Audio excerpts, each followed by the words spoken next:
예, 오늘은 여호수아서 말씀입니다. 이스라엘 백성들은 광야에서 40년간의 시간을 끝내고 이제 요단강을 건넜습니다. 그들은 가나안 땅에 들어왔고 그 땅은 곧 적들이 살고 있는 땅입니다. 적들이 살고 있는 땅이기 때문에 그들은 그들의 입장에서, 그 적들의 입장에서 보면, 가나안 주민들의 입장에서 보면 침략자인 것이죠. 그러니까 언제든지 공격을 받을 수 있는 그런 상황 속에 있었습니다. 그런 그들에게 하나님께서 명령하셨는데요, 그 첫 번째 명령이 뭐냐 그러면 부싯돌로 칼을 만들어서 할례를 행하라 하는 명령이 주어졌습니다. 부싯돌로 칼을 만들으라고 한 것으로 보아서 우리는 이스라엘 백성들이 처해 있는 문명적 그런 상황이 석기시대라는 사실을 알 수가 있어요. 석기시대, 청동기시대 이렇게 걸쳐 있는 그런 가운데 있는데, 그들이 석기시대에 지금 문명을 유지하고 있는 그런 상황이죠. 그런데 그들이 가나안 땅에 들어가면 가나안 족속들 가운데는 일부가 철병거를 가지고 있는 족속들이 있는 거예요.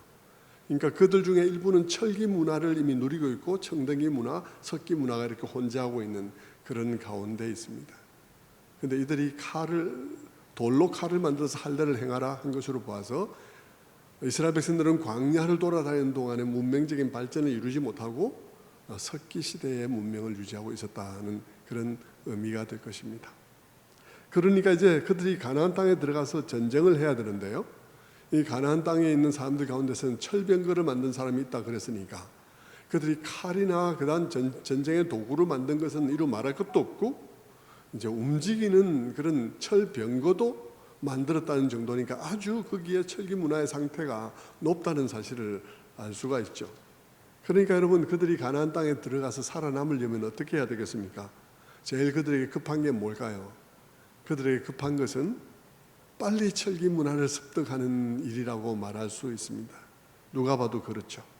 그런데 주님의 명령은 그들에게 빨리 여기서 살아남으려면 철기 문화를 익히라 이렇게 말하지 않고 먼저 할례를 받으라고 얘기를 한 거예요. 이거는 참 전략적으로는 굉장히 위험한 일인 것입니다. 왜냐하면 당신은 아직 의학이 발달되지 않았고 위생이 좋지 못한 시대인데 돌로 할례를 베풀면, 돌칼로 할례를 베풀면 어떻게 되겠습니까? 상처 부위가 곪을 것이고 곪으면 남자들이 꼼짝 못하게 되는 그런 상황이 되겠죠.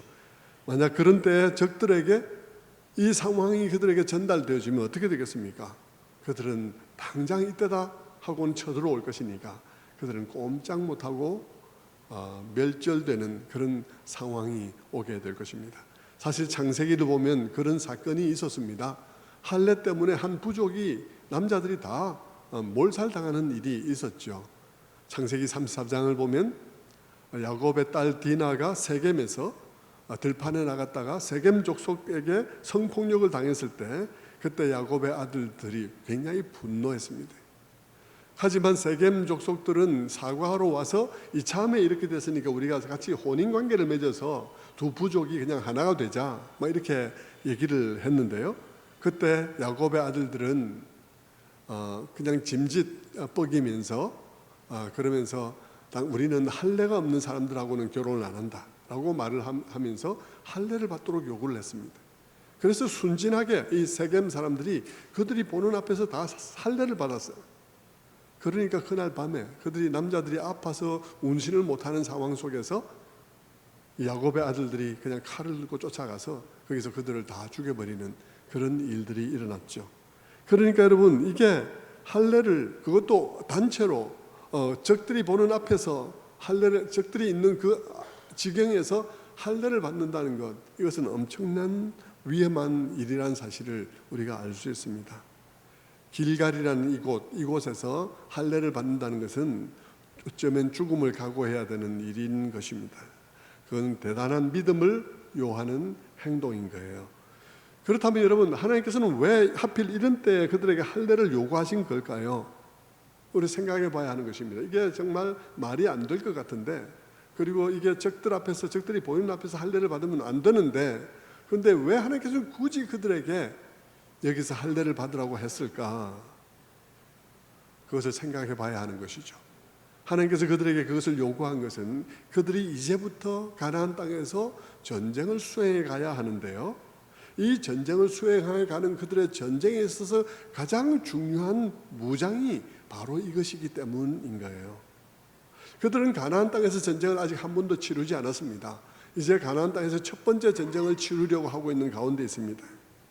그러니까 이 첫 번째 전쟁은 가나안에서 치루어질 모든 전쟁의 성격을 규정하는 매우 중요한 의미가 담길 수 있는 전쟁인데요, 그런 상황 속에서 하나님께서 이들에게 할례를 받으라고 요구하는 것입니다. 그들이 이제 가나안 땅에서 싸워가야 할 그 싸움, 그들이 가나안 땅에서 살아가야 할 삶, 그 삶은 우리로 말하자면 예수 믿고 난 다음에 지금 살아가야 되는 우리의 삶 속에 있는 싸움에 관한 이야기이기도 한데, 하나님께서는 그 싸움을 싸워가는 일에 있어서 우리에게 필요한 무장은 죽음을 각오하고, 아니 큰 희생을 각오하고라도 하나님의 말씀에 순종해서 그 원리에 따라서 살아가고자 하는 각오가 우리들에게 중요하다고 말씀하고 있는 것이죠. 전쟁의 승패는 온갖 위험 앞에서도, 손실의 위험 앞에서도 하나님의 말씀을 따라서 내가 살아가고자 하느냐에 우리의 신앙적 승리의 싸움의 결말이 달려있다는 것입니다. 여러분, 광야에서 40년을 지내고 이들이 들어왔습니다. 40년 동안에 광야에 나온 출애굽 1세대들은 다 광야에서 죽었어요. 그들에게는 이 광야 40년은 형벌의 시간이었습니다. 그들이 가나안 땅에 들어가기를 거절하고 그 땅에 둔 하나님의 목적을 거부했기 때문에 그들은 광야에서 다 죽게 되었습니다. 그러나 여러분, 출애굽 2세대들에게 이 광야의 시간은 다른 의미예요. 출애굽 2세대들에게 이 광야의 시간은 하나님이 그들과 함께 하신다는 것을 40년 동안 뼛속에 새기는 그런 준비의 시간입니다. 그 기간은 그들에게 이 가나안에서의 싸움을 준비하는, 가나안의 싸움을 믿음으로 싸워갈 수 있도록 믿음으로 무장시켜주는 기간이 이 40년이죠. 그러니까 이 가나안에서 싸움을 그들의 지혜, 그들의 힘과 능력에 의해서가 아니라 믿음으로 싸울 수 있는 준비가 이 기간 동안에 이루어진 것입니다. 여러분 생각해 보십시오. 40년 동안 하루도 그러지 않고 매일 내린 만나, 그리고 메추라기, 그리고 불과 구름 기둥으로 인도하신 것, 보호하신 것, 반석에서 물이 난 것, 그 모든 것들은 그들에게 매일매일 하나님께서 아무것도 없는 가운데서 그들을, 없는 지경에서 그들을 먹이시고 아무것도 없는 가운데 그들을 인도하시고 그들을 보호하셨다는 사실을 매일매일 그들이 확인할 수 있는 시간이었던 것이죠. 그러니까 그들이 이제 그런 40년을 뒤로 하고 가나안 땅에 들어왔을 때 그들은 정말로 그들의 마음속에 정말 남다른 신앙의 DNA를 가진 그런 사람들이 될 수밖에 없었습니다. 여러분, 이사야서를 보면 포도원의 노래 같은 데서 이사야가 탄식을 하면서 하나님의 마음을 전하는데, 내가 극상품 포도나무를 포도원에 심었더니 이렇게 이 냄새나는 들포도를 맺었구나 하고 탄식할 때, 극상품 포도나무, 그게 뭐겠습니까? 극상품 포도나무가 이 광야에서 40년 동안 그들의 마음속에 믿음의 DNA를 심어놓은 이 이스라엘 백성들 2세대를 말하는 것이죠. 그들을 그렇게 광야 40년 동안 매일매일 하나님이 우리를 보호하셔, 하나님이 아무것도 없는 가운데서 우리를 먹이셔서 하는 그 믿음의 고백으로 들어와서 가나안 땅에서 그 믿음으로 하나님이 명하신 그 공동체를 만들어 가도록 하나님께서 극상품 포도나무를 심었다고 말하고 있는 것이죠.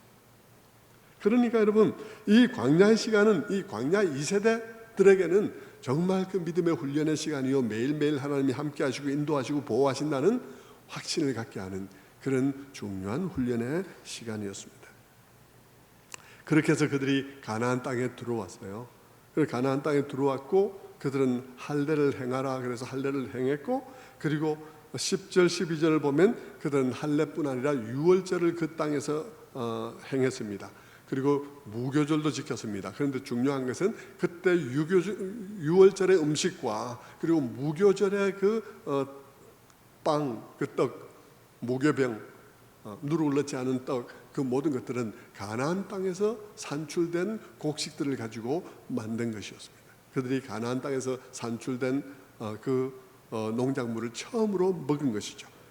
그리고 그들이 그것을 먹자 바로 그 다음 날에 만나가 그쳤습니다. 그들이 그것을 먹자 그 바로 다음 날 만나가 그쳤어요. 이제부터는 가나안에서 그들 스스로 경작한 것을 먹고 살아야 하게 된 것이죠.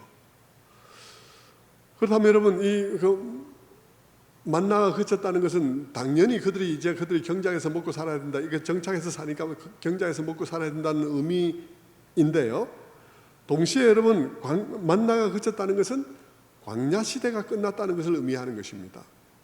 더 이상 광야에서 그들이 맛보았던 만나 더 이상 없었습니다. 메추라기 더 이상 나타나지 않습니다. 구름과 불기둥 더 이상 없는 것이죠. 하나님께서 그들을 보호하시지 않고 인도하시지 않는다는 말이 아닙니다. 새로운 시대에는 새로운 방식으로 그들을 인도하시고 보호하신다는 것이에요. 전에는 눈으로 보고 손으로 만져지던 어떤 것으로 인해서 그들이 믿음을 가지고, 그리고 그것에 의해서 그들이 살아갔다면, 이제는 40년간 그들이 본 그것을 가지고 그 믿음을 가지고 이제는 아무것도 없이도 하나님께서 우리를 지키시더라, 인도하시더라, 보호하시더라 하는 그 믿음 가운데서 살아가는 거죠. 그런 삶을 살아가도록 이제 새로운 가나안 땅에서의 시대가 시작되어진 것입니다. 하지만 여러분, 원리는 동일한 것입니다. 이제는 만나와 메추라기 같은 것이 눈으로 보이지는 않지만, 이제는 그런 눈으로 보이는 형식은 아니지만 여전히 하나님께서 우리를 붙잡아 주실 것이라는 믿음을 가지고 살아가야 하는 것이죠.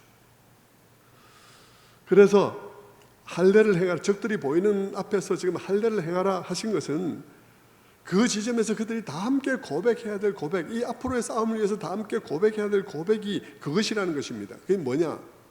하나님께서 지키실 것이라는 것이죠.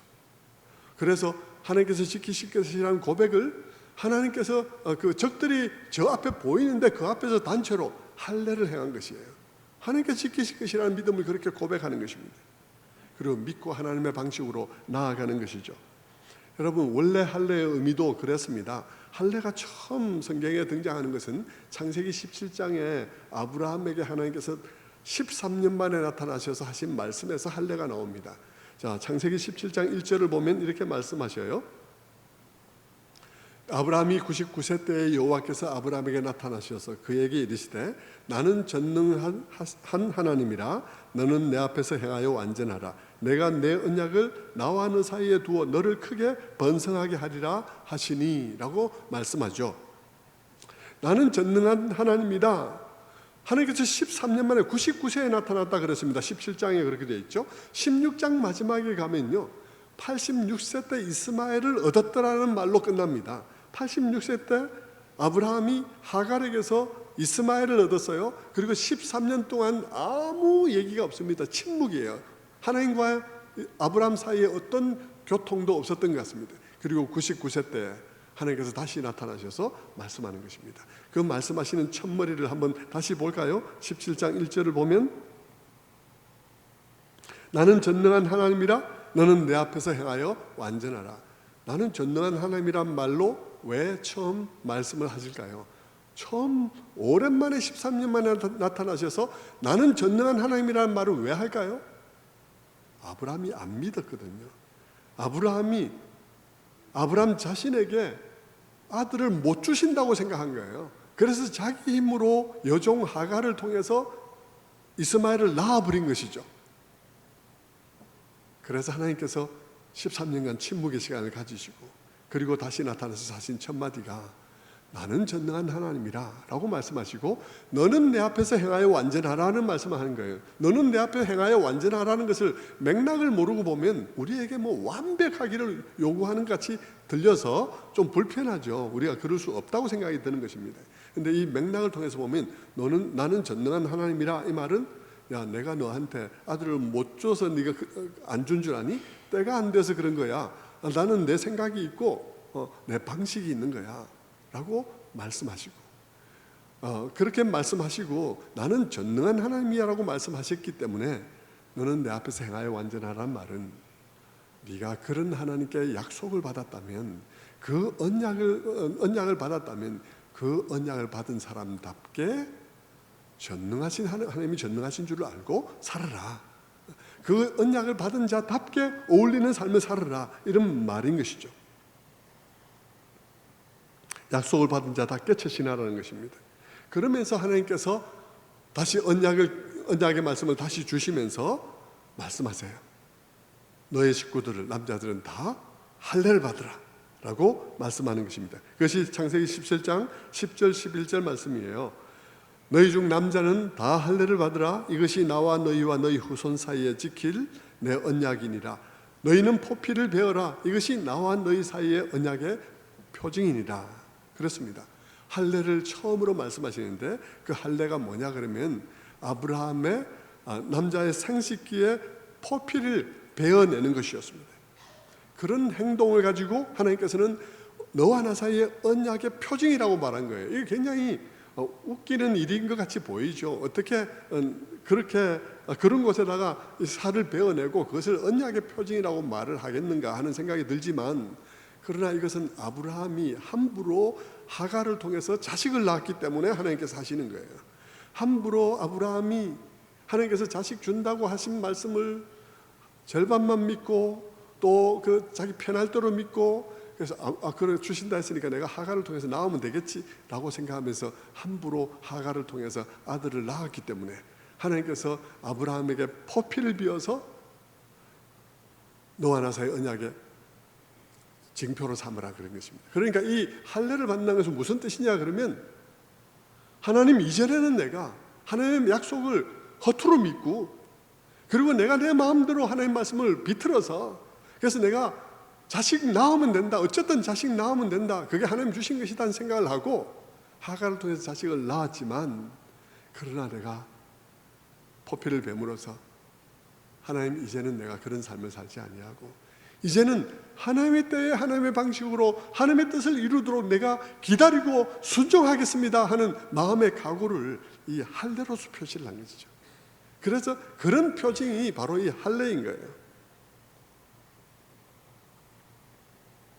그런데 하나님께서는 왜 그 할례를 그 옛날에 아브라함에게 그와 같이 한 것을 왜 지금 이 길갈에서 적들이 보는 앞에서 할례를 행하라고 했을까? 그것은 이제부터 가나안 땅에서 가나안의 시대가 시작되기 때문입니다. 이 가나안의 시대는 새로운 공동체를 세우는 것이잖아요. 남다른 공동체를 세우는 것이잖아요. 이 가나안 땅에 그들이 들어가서 가나안 백성들을 몰아내고, 그리고 거기다가 땅만 차지하는 것이 아니라 거기다가 새로운 공동체, 남다른 공동체, 남다른 스피릿이, 남다른 정신이 깃들어 있는 공동체를 세우는 것이 그들이 싸워야 될 싸움입니다. 땅만 차지하는 게 아니에요. 땅만 차지하는 거면 다르죠. 만약 땅만 차지하는 거라면 철기 문화를 배워야 되죠. 철기 문화를 배워서 자기들도 이 금속 칼로 무장하는 것이 더 우선 필요한 것일 거예요. 그런데 여러분, 그게 아니라 그들이 가나안 땅에서 싸우는 싸움은 단순히 땅을 차지하는 싸움이 아닙니다. 거기에는 땅을 차지하고 그 위에 그들이 세워야 될 공동체가 있는 목적을 가진 싸움이에요. 그런데 그 공동체의 성격이 이들로 하여금 남다른 결단을 필요로 하는 종류의 공동체인 것입니다. 그러니까 그 공동체를 세우는 그 하나님의 목적을 그곳에서 이루려면 그들의 남다른 무장이 필요한 것입니다. 그들에게 할례를 받게 한 것은 아브라함처럼 그들이 이곳에 들어가서 아브라함처럼 하나님 말씀을 허투루 듣고 대충 내가 하기 편한 대로 저질러 버리는 삶을 살지 않겠습니다. 이곳에서 들어가서 우리가 수많은 기적을 보고 요단강까지 이렇게 기적으로 건넜는데, 이제 이곳에 하나님 말씀 따라서 서두르지 않고 정말 그 말씀 따라서 그런 공동체를 세워나가는 싸움을 싸우겠습니다라고 하는 그런 결단이 중요하기 때문이에요. 거기서는 내가 할 수 있다고 아브라함처럼 그냥 자식을 만들어버리는 게 중요한 게 아니고요. 내가 할 수 있다 하더라도 주님의 방법과 때를 기다리는 자세가 필요하기 때문인 것입니다. 그런 공동체, 그런 하나님의 나라를 세우기 위해서 그런 각오가 필요한 거예요. 아브라함처럼 그래 나도 자식을 낳을 수 있어 이렇게 해서 낳아버리는 것 아니고 주님의 때와 방법을 기다리는 그런 결단이 필요하기 때문에 그 결단을 이겨서 할 대로 하는 것입니다.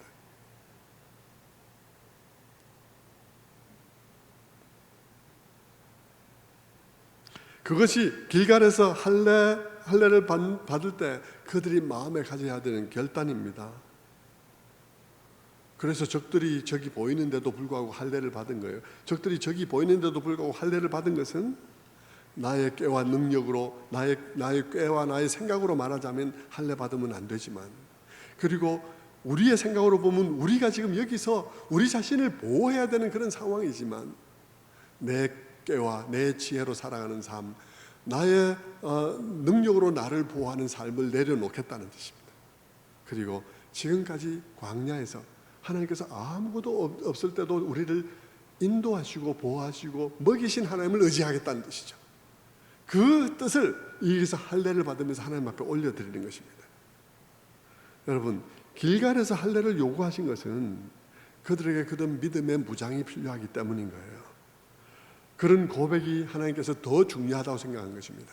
가나안 땅에 들어가서 그들의 싸움을 싸우기 위해서 그들이 철기 문명을 얼른 빨리 습득하는 것보다 더 중요한 것은 그들의 믿음의 이런 고백으로 무장되는 일이 훨씬 중요하다고 생각한 거예요. 왜냐하면 그 땅에서 이루어야 될 일은 땅을 차지하는 일이 아니기 때문입니다. 여러분, 만약 여러분 그들이 정말로 땅을 차지한다면, 땅을 차지하는 것이 목표로 해서 들어간다면, 그래서 정말 철기 문화 금속으로 되어 있는 칼을 습득해서 그래서 나가서 전쟁을 치른다면 서로 그 땅을 차지한다 할지라도 그들은 그 땅에 점령당하고 말 것이 분명하기 때문이죠. 사실은 그 땅을 점령한 것이 아니라 그들이 그 땅에게 점령당하는 결과를 가져오는 것입니다. 사상적으로 가치관에 있어서 그 땅에 의해서 점령당할 것이기 때문에 하나님께서 이들이 거기에 들어가서 싸워야 될 싸움의 성격이 단순히 땅을 차지하는 싸움이 아니라는 것입니다. 그래서 할례를 받으라, 할례를 받기를 요구한 것입니다. 성도 여러분, 그들이 거기 들어가서 살아야 될 삶, 그들이 거기에서 보여줘야 될 삶의 승리는 뭐냐 그러면 자신의 꾀나 자신의 지혜로 이룰 수 있는 일들을 많이 만들어내서 업적처럼 그렇게 보여주는 그런 삶을 사는 게 아닙니다. 그러려면 여러분 그들이 철기 문화를 배워야죠. 오늘날 우리로 말하면 공부 열심히 하고 돈 많이 버는 일이 중요하죠. 공부 열심히 하고 돈 버는 일이 중요하지 않다는 말이 아니고요. 중요한데 여러분 여기서 이 할례를 받는 이들의 정신으로 무장되지 않으면 돈을 벌어도 학문을 많이 해도 점령당하는 결과를 가져온다는 것입니다. 그 학문과 그 돈을 가지고 세상 정신에 오히려 점령당하고 만다는 것이죠. 그러니 하나님께서 이들이 들어가서 그 땅을 차지하고 그 땅에서 농사를 지어서 풍요로움을 이루기 전에 그들은 여기서 할례를 받기를 요구한 거예요.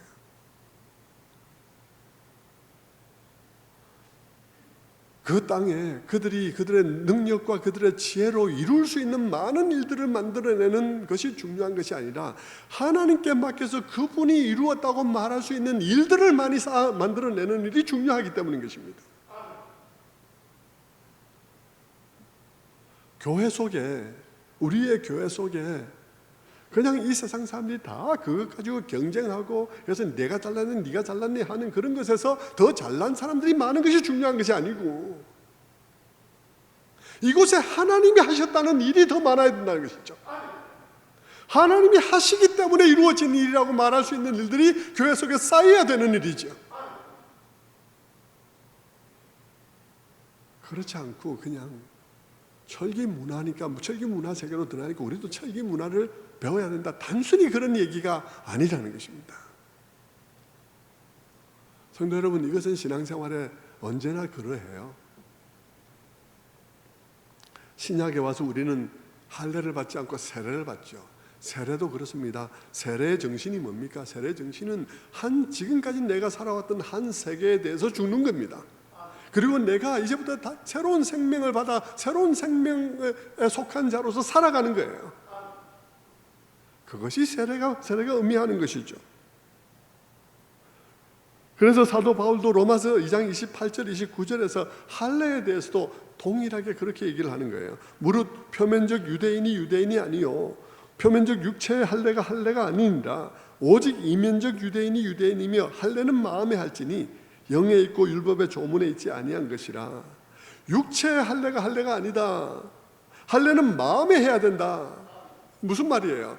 육체적 할례는 원래 육체에 하는 것이죠. 그래서 몸의 할례를 하지만 그러나 이 진짜 이 할례가 진짜 의미하는 것은 우리 마음의 할례를 하는 것이다. 그게 뭔가요?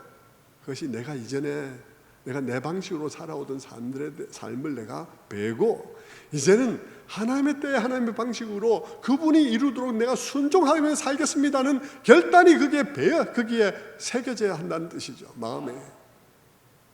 그것이 할례요. 그것이 세례라는 것입니다.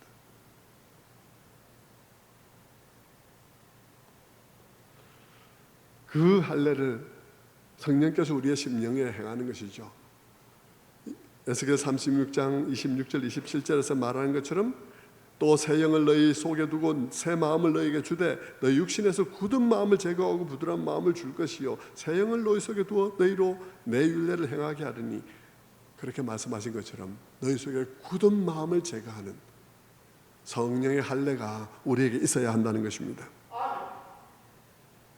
성도 여러분, 가나안 땅에 들어온 이스라엘 백성들은 그렇게 할례와 유월절을 다 지켰습니다. 그리고 무교절 날에 그 땅에 곡물로 되어져 있는 무교병을 먹었습니다. 그 땅의 곡식을 볶아서 또한 먹었습니다. 그런데 그 다음 날부터 만나가 딱 끊어졌습니다. 여러분, 만나가 딱 그친 그 일이 무엇을 의미하나요? 만나가 딱 그친 일이 당연히 여러분 너 이제 농사 지어라 이런 정착 생활이니까 이제는 농사를 지어야 된다. 지금까지는 방랑 생활이니까 내가 만나를 주었다. 당연히 그 말입니다. 그 말인데 여러분 거기서 한 걸음 더 나가서 한번 생각해 보십시다. 딱 만나가 끝났어요. 딱 들어와서 첫 번째 유월절 지키고 무교절을 그들의 그 땅에 있는 양식을 가지고 무교병을 만들어서 먹었는데 그 다음날 만나가 안 내렸어요. 그리고 그 이후에 만나를 보지 못했어요. 무엇을 의미하나요? 우연이 아니라는 것입니다. 이건 아주 정교하게 딱 맞춰진 거잖아요. 무엇을 의미하는 것입니까? 광야에서 만나와 메추라기를 준 분도 하나님이고 이 땅에서 이제부터 곡식을 너희에게 주는 분도 하나님이다. 다만 광야에서는 광야라는 특수성 때문에 만나와 메추라기를 너희를 인도했다면 이제는 너희가 여기서 정착해서 사는 동안에 이제는 너희가 곡식을 경작해서 먹을 터인데 그 너희가 경작해서 먹는 그 곡식도 사실은 내가 주는 것이다. 이 말을 하고 있는 것이죠. 그리고 더 한 걸음 나아가면 여러분 광야에서 이스라엘 백성들의 그들이 겪었던 하나님의 섭리하심은 특별한 때에 특별한 섭리하심이고 오히려 굉장히 일반적이고 오늘 우리도 우리에게 적용할 수 있는 원리는 이 후자의 경우 이스라엘 백성들이 거기서 경작하되 그들이 경작하고 그들이 소출을 누리는 그 가운데서 이것이 하나님께서 우리에게 베풀어 주시는 것이구나 하는 것을 고백하며 인정하며 살아가는 것, 그것이 우리가 실제 신앙생활의 일반적인 경우라고 말씀하고 있는 것이죠. 그것이 이후 이스라엘 백성들의 전체 삶 아니겠습니까?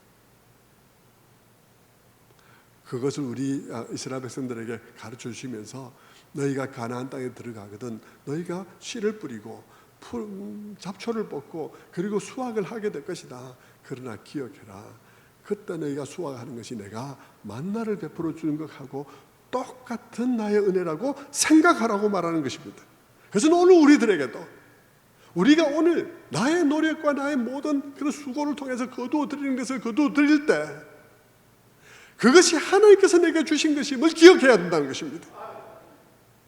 그것이 내가 수고하고 내가 씨 뿌리고 내가 거두어 들였기 때문에 모두가 다 내 것이라고 말하지 않고, 그것이 하나님께서 만나를 베풀어 주실 것과 같은 은혜라는 사실을 고백해야 된다는 것입니다. 우리가 그리스도인이라면 그렇게 고백해야 된다는 것이죠. 그렇게 할 때 우리가 있어도 누리는 방식이 겸손하고 그렇게 되는 것이죠. 우리의 손이 움켜쥐지 않는 것입니다. 우리의 손이 펼 수 있는 것이죠.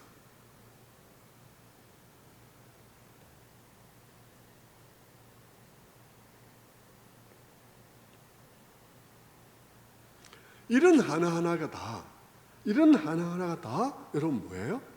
이런 하나가 다 가나안 땅에 들어가서 싸워야 될 전쟁을 위한 준비였어요. 전쟁을 위한 그들의 정신무장이라고요. 그 전쟁은 단지 땅을 차지하기 위해서 칼싸움하는 싸움이 아니라 그 위에 삶을 세우는, 어떤 삶을 세울 것인가 하는 것에 대한 싸움이라고요. 그게 싸움의 실체라고요. 오늘 우리가 싸우는 싸움도요, 예배당 크게 짓는 싸움이 아니에요. 어디서 땅 사는 싸움이 아닙니다. 그 예배당 속에서 우리의 삶을, 어떤 삶을 그 위에 세우느냐 하는 것이 우리가 싸워야 될 싸움인 것이죠. 그 싸움을 싸워나갈 때 우리가 먼저 고백해야 될 것이 할례의 고백이라는 것입니다. 이전에 우리가 아브라함처럼 하나님 말씀을 허투루 생각하고 내 유리할 대로 이스마엘을 만드는 정신으로 살아가지 아니하고, 내가 좀 하나님의 방식이 좀 오래 기다리고 그래서 좀 어리석어 보이기도 하고 당장은 손해보는 것 같아 보인다 할지라도 하나님의 때를 기다리겠습니다 라고 말함으로써 그렇게 살아가는 삶 속에 내 능력으로 할 수 있는 일들이 많이 쌓여 있는 것이 아니라 하나님이 하셨구나라고 말할 수 있는 일들이 많이 쌓여야 한다는 것이죠. 그것이 우리가 부름받고 있는 싸움이라는 것입니다.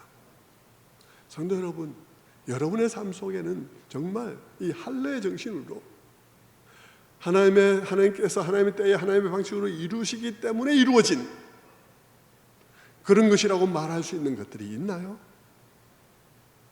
아니면 여러분이 다 여러분의 상식으로 아브라함이 이스마엘을 낳은, 그래 그 당시에는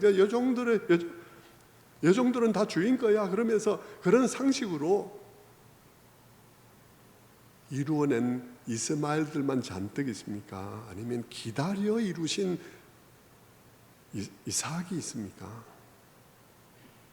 여러분의 가나안 땅에는 여러분 어떤 일들이 쌓여 있나요?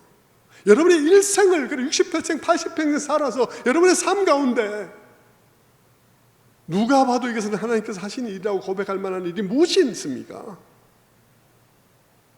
하는 것이죠. 가나안 땅에 들어가는 이스라엘 백성들은 그런 삶을 그 위에 구축하기 위해서 부름을 받았습니다. 그들처럼 예수 그리스도를 통해서 요단강을 걷는 우리들, 예수 그리스도를 통해서 홍해를 걷는 우리들도 그런 삶을 위해서 우리가 부름을 받고 있다는 것입니다. 여러분, 그렇지 않으면 우리는 다 그냥 단순히 세상 사람들이 하는 그것만 하는 거예요. 중요하지 않다는 것이 아니고 그 중에는 다 중요한 것도 많습니다. 공부 열심히 해야죠. 여러분, 일도 열심히 해야죠. 그리고 뭐 돈도 열심히 벌어야죠. 지식도 늘려야죠. 그런데 여러분, 그렇게 해서 내가 확보하는 땅들, 그곳에는요 하나님의 말씀의 정신으로 구축되어진 것이 아무것도 없다는 것입니다.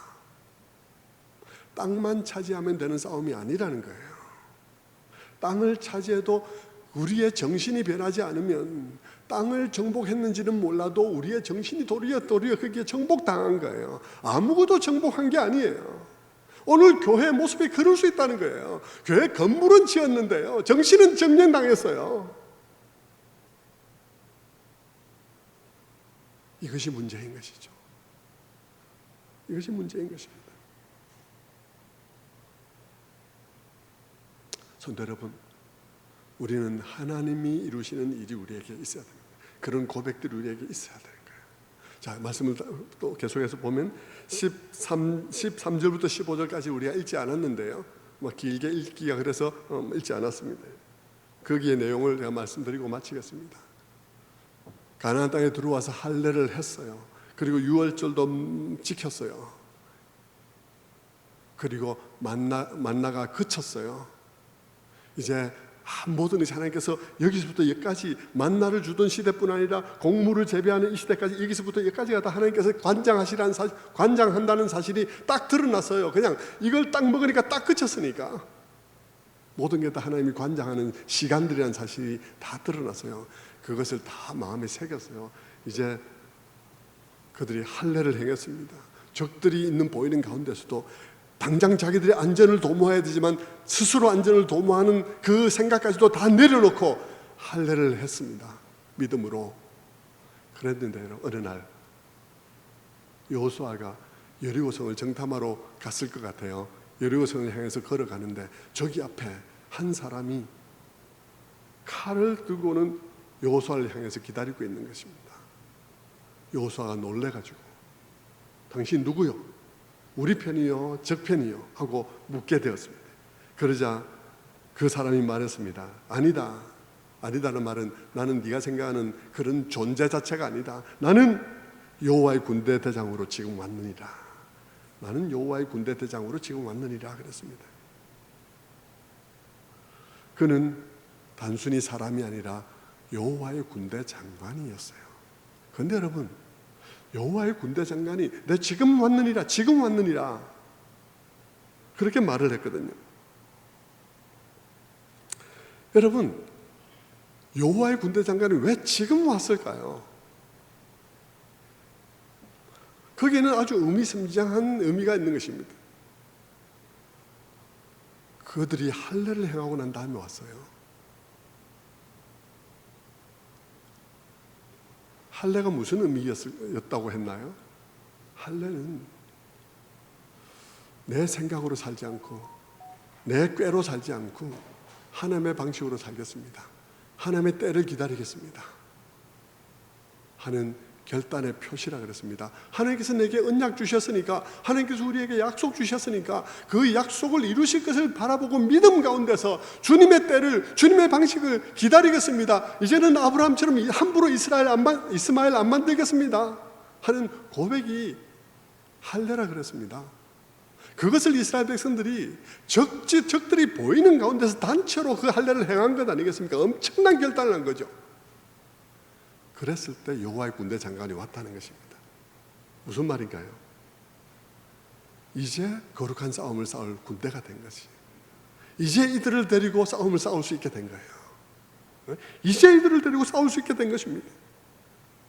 정말 위험해 보이고 순종하기 대단히 어려운 시점에 그들이 할례 명령에 순종했을 때 여호와의 군대 장관이 와서 이제 싸울 싸움을 진두시위해 가는 것입니다.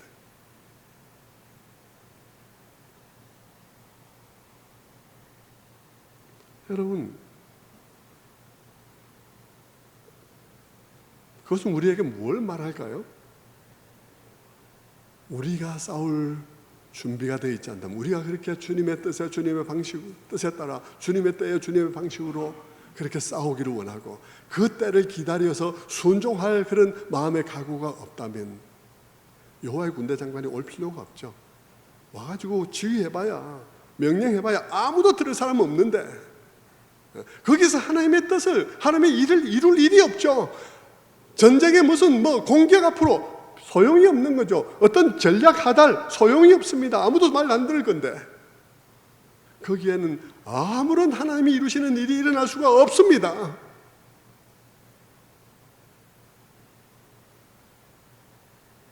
그런데 여러분, 그들이 이 위험한 곳에서, 위험한 순간에 그들이 할례 명령에 순종해서 모든 안전을 하나님께 맡기고 할례를 행했을 때 하나님께서 비로소 그들이 이제 싸워야 될 그런 성격의 싸움을 싸울 수 있는 사람들이 되었다는 사실을 인정한 것이죠. 그래서 와서 그들을 지휘해서 그 싸움을 싸우기 위해서 오신 것입니다.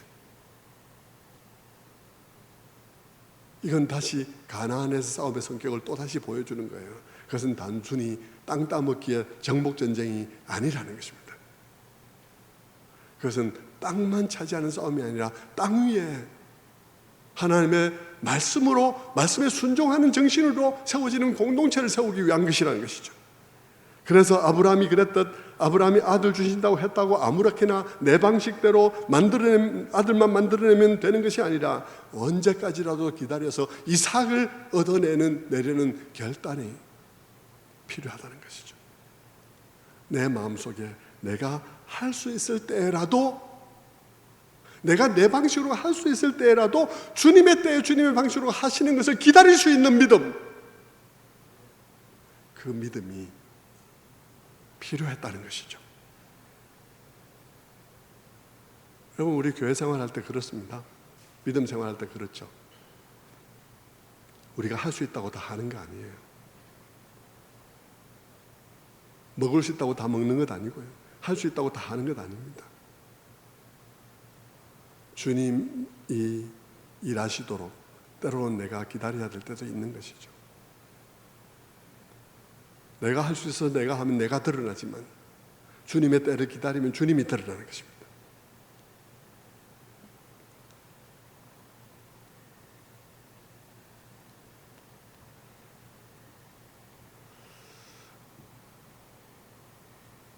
네, 그런 것이죠.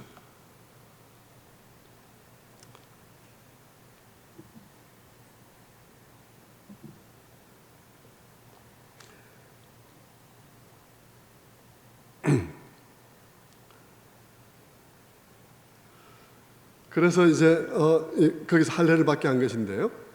길갈에서 할례를 받으라는 것은 그런 뜻이었던 것입니다. 이제 이스라엘 백성들은 여호와의 군대 장관의 지휘를 받을 준비가 된 것입니다. 이것이 굉장히 중요한 것이죠. 왜냐하면 앞으로 가나안 땅에서 싸워야 될 모든 싸움은 다 그러하기 때문인 것입니다. 그리고 근본적으로 그러한 정신의 싸움인 것이기 때문이죠. 자, 그래서 이스라엘 백성들이 이제 그 싸움을 위해서 지금까지 준비가 되어 온 것입니다. 광야 40년 동안에도 그들이 아무것도 없는 가운데서 하나님께서 그들을 지키시고 인도하시고 보호하시고 먹이시고 물을 마시게 하셨던 그 모든 것 속에서 하나님이 함께 하심을 믿고, 그 다음에 요단강을 건너는 일을 통해서 하나님께서 함께 하심을 믿고, 그리고 그 믿음 속에서 할례로 결단을 표시하고, 그리고 믿음의 걸음을 옮겨가는 싸움을 그들이 싸워야 하는 거예요. 여러분, 믿음으로 살아가는 삶은 그와 같은 것입니다. 언젠가 헨리 나우엔이 믿음을 무엇이라고 설명할까를 늘 이제 설교자니까 고민하다가 어떤 것을 보고는 믿음이 무엇인지에 대해서 다 깨달은 적이 있었다 그래요. 그가 믿음을 깨달은 것은 서커스를 보면서 깨달았습니다. 서커스를 보면서 공중에서 그 사람들이 굉장히 위험한 동작들을 하면서 고개를 하는 것을 보면서 그는 생각한 것입니다. 그들이 그렇게 할 수 있는 것은 단순히 그들이 그 위험한 동작들을 많이 연습했기 때문이 아니라는 사실을 그는 알았던 거예요. 그가 알았던 건 뭐냐 그러면, 그들이 그렇게 할 수 있었던 것은 그들이 혹 공중에서 실수한다 하더라도 누군가 그들을 떠받칠 자가 있다는 사실을 믿었기 때문에 할 수 있었다는 것입니다. 그들이 그것을 믿었기 때문에 그 허공으로 자기를 던질 수 있었다는 것이죠. 여러분, 가나안 땅에 그들이 들어가면서 그 가나안 땅에 그들이 정말 하나님께서 원하시는 그런 삶을 만들어낼 수 있기 위해서는 그들에게 이 할례의 믿음이 필요했던 것이죠. 그 하나님께서 그들과 함께 하신다는 그 믿음으로 그들은 비록 하나님의 뜻이 잘 이해되지 않았다 할지라도 그 가나안 땅에서 그들의 걸음을 옮기고 그들의 삶을 그 가나안 땅에 던질 수 있게 되는 것입니다. 성도 여러분, 그렇게 할 때 그 가나안 땅에서 이루어지는 것들이 하나님이 원하시는 그런 공동체가 세워지고 거기에는 하나님의 아름다움이 보이게 되는 것이죠. 거기서 사람들은 하나님이 하신 일을 보게 되는 것입니다. 왜냐하면 사람들이 거기서 그 공동체가 이루어내는 일들은 그냥 단순히 사람들이 상식으로 이루어낸 일들이 아니기 때문입니다. 하나님 앞에 나의 상식을 접고 나의 그 염려를 접고 나의 손해를 접고 하나님 앞에 그분의 방식으로 이루시기를 원했기 때문에 이루어질 수 있었던 일들이 그곳에 세워지기 때문에 거기서 모든 사람이 그걸 보면서 하나님이구나 하고 말하게 되는 것입니다. 성도 여러분, 초대교회 때 기독교회는 엄청난 그런 핍박을 받았습니다. 그 기독교가 오늘 이렇게까지 전달될 수 있었던 것은 그들이 그럼에도 불구하고 예수 믿으라고 막 누굴 붙잡고 말했기 때문이 아니에요. 그들이 말할 수 없을 때에도 그들의 삶 속에 보이는 하나님으로만 가능한 일들이 보았기 때문인 것입니다. 그들 가운데 있는 사랑, 그들 가운데 있는 돌봄, 그것은 인간적으로 주산을 튕겨서 할 수 있는 일들이 아니기 때문인 것입니다. 그것은 그들이 무언가 엄청난 은혜를 하나님께 받았기 때문에 이루어질 수 있는 일들이었기 때문에 그런 것이죠. 그것이 그 시대에 그들이 싸웠던 싸움입니다. 성도 여러분, 이제 여호수아 6장, 7장 가게 되면 여러분들이 보게 되는 그 여리고성의 싸움은 이제 그 땅에서 그들이 치러야 될 싸움을 대표하는 싸움입니다. 그 전쟁을 위해서 그들은 40년 동안 준비되었고, 그리고 지금 길갈에서 할례를 받은 것입니다. 그리고 여호와의 군대 장관이 그들을 지휘하기 위하여 지금 도착을 한 것입니다. 성도 여러분, 그 여호와의 군대 장관이 그들에게 내린 명령을 보십시오. 그것은 정말 뜻밖의 것입니다. 상식적이지 않아요. 그 싸움은, 여리고성에 대한 그들의 싸움은 칼과 창으로 싸우는 싸움이 아니었습니다. 그 싸움에 있어서 결정적인 것은 무장이 아니었어요. 그 싸움에 있어서 결정적인 것은 순종이 결정적이었습니다. 그들이 무장되어야 할 것은 순종으로 무장되어야 하는 것이지, 금속 칼로 무장되어야 하는 것이 아니었던 것입니다. 그들은 6일 동안 성을 한 바퀴씩 돌고 7일째는 7바퀴를 돌았습니다. 그것은 생각하기에도 너무 무모하고 어리석은 일이었습니다. 그것을 그 명령에 순종하기 위해서는 결단이 필요했습니다. 어떤 결단입니까? 내 뜻과 내 생각을 내려놓고 하나님의 뜻에 복종하기로 하는 결단이죠. 그럴 때 여러분, 그들이 그 결단으로 거기에 순종했을 때 그 난공불락의 여리고성이 무너지게 되었던 것입니다. 그리고 그들을 넘어 그 땅에 하나님의 나라를 건설하기 위해서 들어갈 수 있게 되었었죠. 성도 여러분, 그 싸움은 가나안의 모든 싸움을 대표하는 싸움이고 모든 싸움의 성격을 규정해 주는 싸움입니다. 그리고 동시에 그것은 우리가 싸워야 될 신앙의 싸움을 상징합니다. 우리의 신앙의 싸움이 다 그렇다는 것이죠. 우리 안에 공동체 안에 하나님 나라가 얼마나 건설되는지는 우리가 하나님의 어리석어 보이는 명령에 어떻게 순종하느냐에 달려있다는 것입니다.